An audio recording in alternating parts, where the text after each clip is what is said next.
Eu sou André Surak e eu quero começar esse vídeo pedindo desculpa. Eu sei que muitas vezes eu passo dos limites nos meus marketings.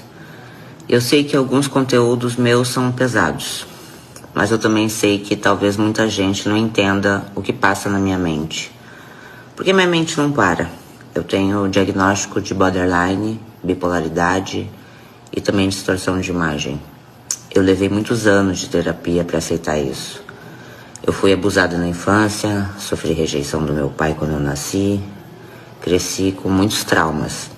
E eu sempre quis ter uma família, mas não deu certo naquela época. E sim, eu fiz muitas coisas erradas na minha vida. Escolhas minhas, mas eu também tinha sonhos.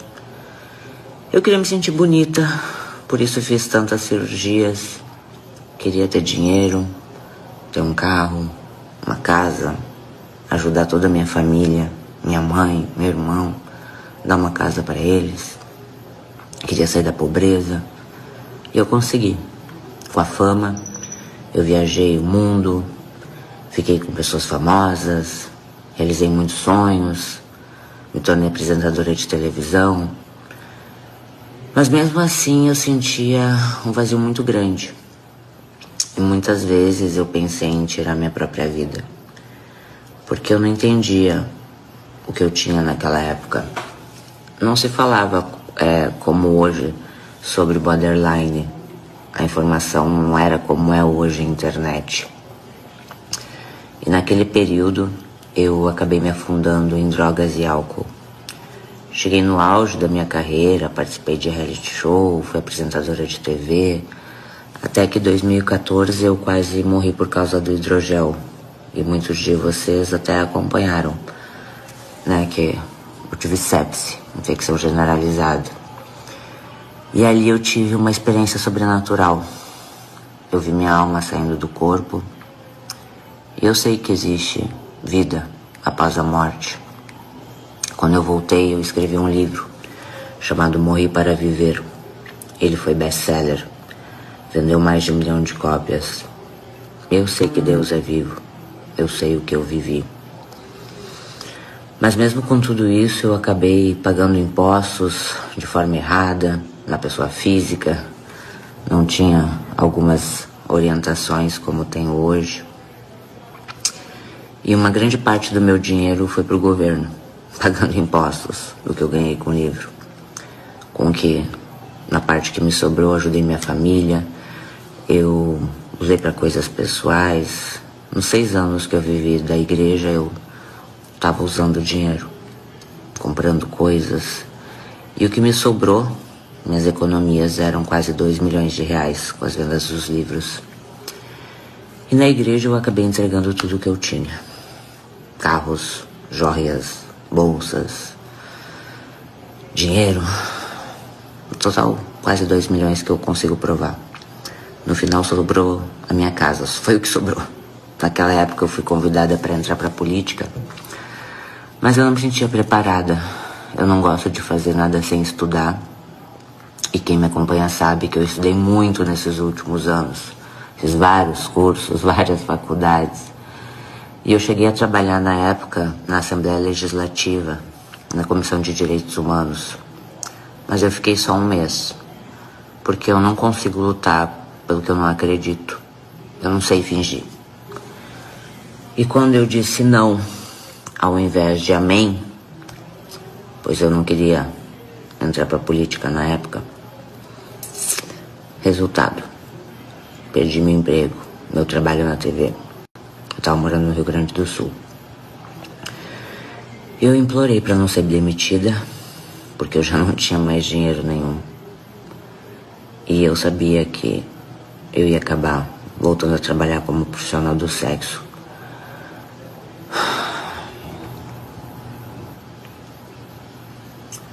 Eu não queria pecar. Naquele momento eu acreditava que eu estaria pecando se eu voltasse. Eu pedi ajuda, pedi para me devolver pelo menos uma parte do que eu tinha dado, para abrir algo para mim, uma empresa, alguma coisa que eu pudesse trabalhar para me manter, ou algum dinheiro para mim me manter. até eu conseguir um novo emprego, voltar para São Paulo, que eu sabia que se eu voltasse para São Paulo eu conseguiria, mas não foi o que aconteceu. Eu não tinha seguro-desemprego porque era contratada por PJ, então me disseram para buscar os meus direitos na justiça. E eu fui, mesmo sem dinheiro eu fui. Eu orei, jejuei por um mês, nenhum milagre aconteceu, então eu tive um surto psicótico. Eu fiquei muitos anos sem medicação e sem acompanhamento médico enquanto eu estava na igreja, porque na religiosidade eu desabafava com a esposa de pastor e não com um psicólogo. Lá me ensinaram que depressão era demônio, que o vazio que eu sentia era a falta de Deus. Hoje eu entendo que é o borderline. Mas eu sabia que não era isso. Eu não falava palavrão, eu não me tocava, eu não fazia nada que minha família que me acompanha sabe. Eu queria fazer tudo certo, eu amava aquilo. Eu evangelizava nos presídios, eu queria ser missionária, ajudar as pessoas. Mas mesmo assim, mesmo com a minha total obediência e um não, só um amém que eu não disse, eu fui rejeitada. Isso ativou uma dor muito profunda de rejeição dentro de mim. Eu pensei em tirar minha vida. E para não fazer isso, eu fui até o SUS e pedi internação. Era época de pandemia, quando tudo começou a acontecer. Na primeira, eles não quiseram me internar, mas na segunda, eles me internaram. Eu não tinha dinheiro para internação particular. No total, eu acabei indo 3 vezes para o hospital psiquiátrico e 2 internações psiquiátricas. Uma voluntária e uma involuntária. Por causa do meu estado de saúde, meses depois do parto, depois de tudo isso que aconteceu e os problemas que eu estava tendo no meu casamento, que infelizmente se tornou público, eu perdi a guarda do meu bebê. Fui acusada de tentar machucar meu bebê, mas isso nunca aconteceu. Eu estava em surto, sim, eu estava em mania. Eu estava falando sobre a história de Abraão e Isaac, mas eu estava só falando. Mas eu nunca machuquei meu bebê. O meu Isaac que eu estava falando era o meu dinheiro e não o meu filho.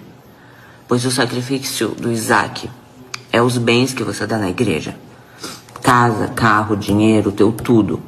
É o que eles pedem na igreja, eles pedem o Isaac. Na fogueira santa de Israel, que acontece 2 vezes no ano. Eles falam que o altar não deve nada a ninguém. Eu acreditei. Fui burra, mas eu acreditei.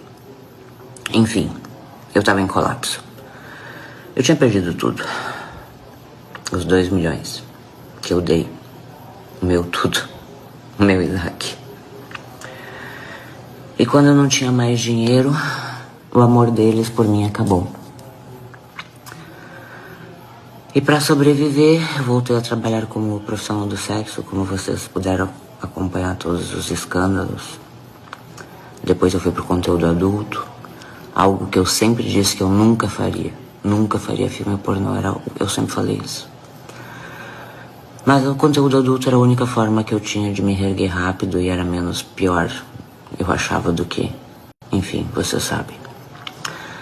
Com esse dinheiro eu abri empresas, supermercados, lojas, negócios, mas eu não conseguia estar presente em tudo. Eu precisava continuar com o conteúdo adulto para manter tudo. Alguns sócios me prejudicaram, não todos.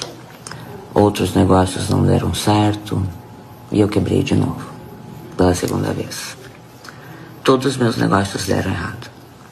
A primeira foi a igreja que me tomou tudo e a 2ª vez foi as empresas. No ano passado eu tive outra crise e novamente pensei em tirar minha vida. Porque dói. Trabalhar com algo que fere a tua alma. Mas eu não posso parar. Existem pessoas que dependem de mim, famílias que dependem de mim. Então, depois de anos esperando a justiça da ação que eu entrei, saiu a primeira decisão. Eu perdi o processo. E além dos 2 milhões que eu já tinha perdido, que eram meus, vai vir quase 300 mil reais de custas que eu vou ter que pagar se de fato eu perder. Eu entrei em desespero e foi nesse desespero que eu fiz alguns marketings pesados, ultrapassei limites, mas só eu sabia o que estava acontecendo. Porque ninguém vai pagar essa conta por mim. Mas agora eu vou conseguir pagar. Eu preciso do meu nome limpo. Sou muito correto com as minhas contas. Mas isso não tira minha dor. Mas eu me pergunto, e quem não conseguiu sobreviver? Eu consegui. E quem não conseguiu? E quem deu tudo o que tinha na fogueira santa, até a única casa, e não teve dinheiro nem para pagar o advogado, que graças a Deus eu tenho bons advogados, e o Dr. Marco maravilhoso, querido, até de graça tá trabalhando para mim. Quem acreditou? E o milagre não aconteceu. A cura do câncer não veio, o casamento não foi restaurado, o filho não saiu das drogas, ou não saiu da prisão. Cadê o milagre? Quem perdeu tudo no desespero e acabou tirando a própria vida? Eu consegui sobreviver. Por pouco, não tirei minha vida. E a minha mãe sabe porque ela sofreu junto comigo. Eu fui pro conteúdo adulto me reerguer. Mas e quem não conseguiu? Quem não tem coragem para isso? Eu entrei com essa ação para dar força para outras pessoas também entrarem, porque abre precedente. Porque isso acontece há mais de 40 anos. E mesmo existindo leis, pensa comigo, como uma pessoa pode doar 1 milhão por TED sem nenhum documento registrado em cartório? E isso ser considerado normal? Existe uma lei que deveria me proteger, mas não me protegeu. Quem é advogado sabe que essa lei existe. A defesa diz que era dízimo, mas 2 milhões não é dízimo. Para ser dízimo eu teria que ter 20 milhões. E eu não tinha isso, eu ganhei 5 com o livro e contei para vocês tudo que eu gastei. Eu não tinha R$1 na época quando eu fui demitida, pelo contrário. Eu ainda estava usando o limite do cheque especial por causa da última fogueira santa. E eu tenho tudo para provar. E tirou até meu último carro, a última fogueira santa. Cheque especial, o limite. Coisa que nunca aconteceu desde os meus 21 anos, quando eu entrei pro trabalho sexual. Eu recorri recentemente e ainda tenho esperança que a justiça veja isso, que os desembargadores vejam tudo. Que existam pessoas que olhem pro povo e que tudo que eu vivi não tenha sido em vão. Para eles me devolverem o meu dinheiro, os 2 milhões, não é nada. Até porque eu vi recentemente as notícias que o bispo é um dos homens mais ricos da atualidade. Parabéns, bispo. Parabéns. Mas para mim, esses 2 milhões é minha aposentadoria. Para mim, 2 milhões é muito dinheiro. Enfim, mas diante de tudo isso, eu reconheço que eu exagerei em algumas notícias da minha vida pessoal e outras, e eu peço perdão. Eu sei que muitos vão me atacar falando que eu doei o dinheiro para a igreja porque eu quis, enfim. Mas para mim isso não passa de um estelionato da fé. E me pergunto onde está o amor pela minha alma que eles disseram que tinha quando eu estava no hospital e eles foram lá